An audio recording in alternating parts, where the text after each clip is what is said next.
During the last decade, cardiovascular imaging has taken a big step forward in supporting the diagnosis of heart disease.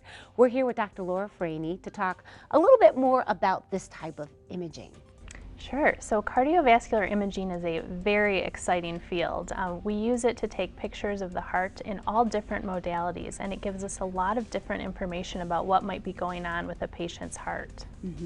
So when do you do this? How do you know if you need to use this? Sure. There is a lot of different indications.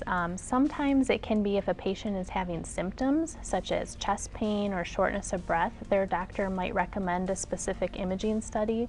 Sometimes it just might be to determine their risk of having a heart problem in the future. So whether or not they have different risk factors that we see on the tests that we order that might put them at risk for heart disease.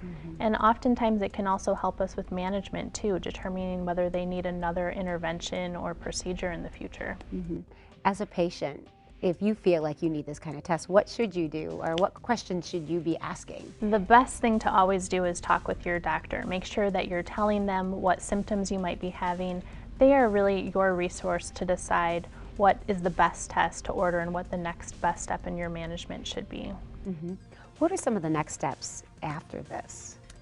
After determining which test you might need, I think kind of important for the patient is to learn what they might be going through in terms of the specific test. So there's various things that your doctor might order, a stress test, a cardiac MRI.